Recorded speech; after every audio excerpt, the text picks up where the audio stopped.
Good evening and welcome to Tucker Carlson Tonight. It was supposed to be Trump's Katrina. Remember that? It was a full month of angry protests, hysterical columns, shrieking media personalities, dishonest magazine covers, all designed to turn voters against the president decisively and permanently. The immigration policies coming out of the White House made Trump like Hitler. They told you that again and again and again on the other channels.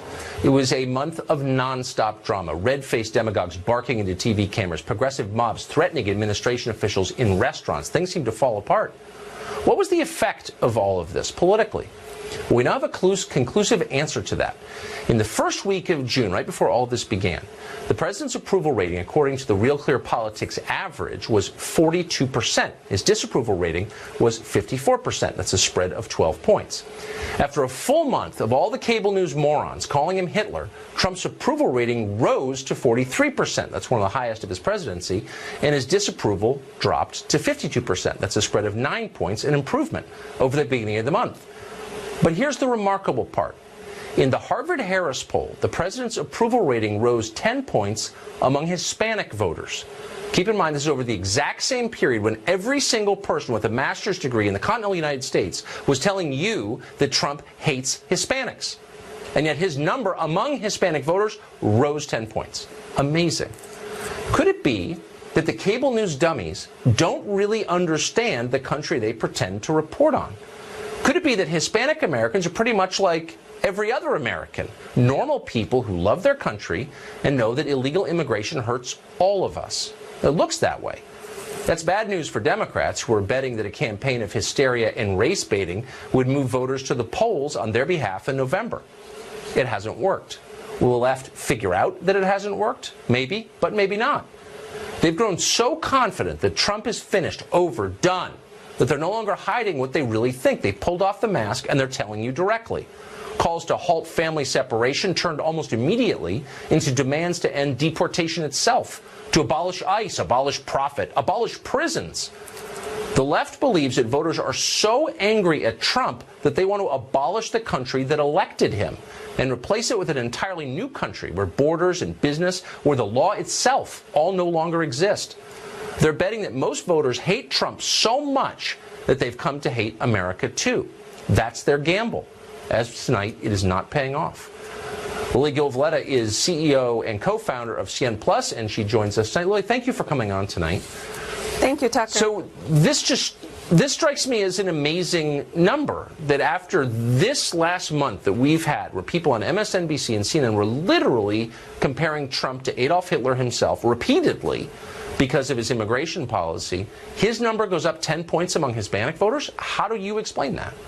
Well, what I love about data is that it removes the bias that comes with opinion. I don't care if you're on the right or on the left. Data removes the emotion of people having just an assumption about our community. And I've said it over and over again here in this network and many others. We are not a single-minded community or a single-issue community, and we do care about jobs and the economy as the top priority as Hispanic Americans. And over again, data shows it from Pew Hispanic, or the data that you're showing, or our own data. I'm running big data analytics almost every month on the state and the voice of the people in this nation, and we keep seeing the same trend over and over again. So we can continue to hit the immigration piñata, as I like to call it, as an issue, but it's not the one that is really driving the priority of Hispanic Americans who are business owners, are working hard for the American dream, and ultimately moved by jobs and the economy. What do you make of the assumption, and I think it's shared by pretty much every cable news anchor on the other channels, by most Democratic politicians, that if you have a Hispanic last name, you are for illegal immigration?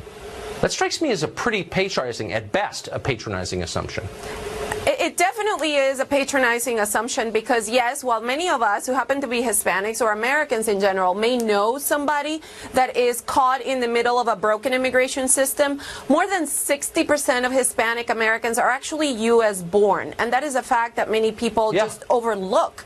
So we want to work hard and do things the right way. One of the fastest growing segments of small business owners happen to be Hispanics. And we just need to, again, go back to the core of the priority the issues and not continue to feed the rhetoric of one single issue that, yes, needs fixing, but is not the top one. And once again, we're going to see it for the next round of elections. If this continues to be the message or trying to be the thing that gets rattled around, it will not work. And that is why President Trump has had the positive affinity that he's getting. And that's not my opinion. That's what the data shows. Well, it is, though. I mean, I can't say this enough. It's the opposite of what I think every person I know in Washington would have predicted a month ago, that after all this drama, we've had the single most intense month politically I've ever seen in a life lived in Washington, that he would be more popular among Hispanic voters. Can you just focus on that point? What do you, to the extent we know, what do you think that's about? So we actually run some data as recent as a few hours before this show, Tucker, where we looked at 200,000 data points. This is with Culture Intel, our big data analytics platform. And we looked at the voice of 200,000 Hispanic Americans in the U.S. And again, jobs and the economy is what driving the positive affinity towards President Trump. Immigration ranks as issue number 5. So there is a lot of noise around that. And people that care about that issue feel like that is the only issue. However, we are not a single-minded issue voter bloc or community. So again, it's diminishing the sophistication of this audience and the fact that we do care about growth, prosperity, and achieving that American dream, which people like me, I'm an immigrant myself, come here to work so hard for. And that is ultimately what we want to achieve, not just for us, but for all Americans. And assumptions to the contrary diminish the people about whom they're made. You're absolutely right there. Lily, thank you for that. Super interesting. Thank you, Tucker. Well, it's pretty obvious there is a crisis on our southern border. Tens of thousands of people crossing illegally or arriving to demand asylum. Who is to blame for that crisis? Again and again, we have heard that we, American citizens, are to blame. Are we? Heather McDonald is a contributing editor at City Journal. She's author of the upcoming book called The Diversity Delusion, How Race and Gender Pandering Corrupt the University and Undermine Our Culture, and she joins us tonight. Heather, this is one of those assumptions that I think most people on the other side, on the open border side, take for granted. That if there's a crisis on the border, it's the fault of American citizens. Is it? No, Tucker, it's a cardinal principle of the left that favored victim groups have no moral agency. Their behavior doesn't count. They're victims inevitably of structural racism. But the fact of the matter is that if you are facing a deportation risk, the person who's responsible for that risk is you, by having made the voluntary choice to come into this country illegally. Deportation is the universal response to illegal entry across the world. It's practiced without apology in countries south of the border. So the American people are not to blame for this. They are simply asking that the rule of law be enforced.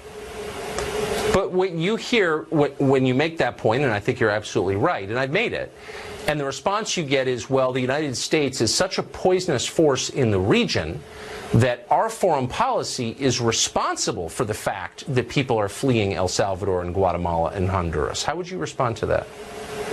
It's preposterous. I would ask back in response, well then, if U.S. is so poisonous, if this is a country so riven by racism and misogyny, why do you want all of these people of color to come into it? The left knows in some part of its brain that in fact this is the most opportunity-filled, tolerant country on earth, which is why it wants to bring in as many third world people of color as possible here. But at the same time, it insists on this false narrative that we are engaging in lethal bias and discrimination. What happens to people when you bring them into a country legally, let them stay illegally, give them asylum, any of those routes, and the second they get here, you tell them the country you've just moved to is an immoral place run by racists? How does that affect their view of their new home, would you say? Well, And that is certainly the propaganda that they get in schools from kindergarten onwards. It results in assimilation downwards. We are seeing in the Hispanic community, yes, wonderful entrepreneurship, as your previous guest saw, but we also see significant assimilation into the underclass with gang involvement, dropping out of school, highest teen out-of-wedlock pregnancy rate in the country. And it doesn't help to be told that you're in a place that somehow oppresses you and to think of yourself as a victim. No, I think that's exactly right. Heather McDonald, thank you very much. Thank you, Tucker.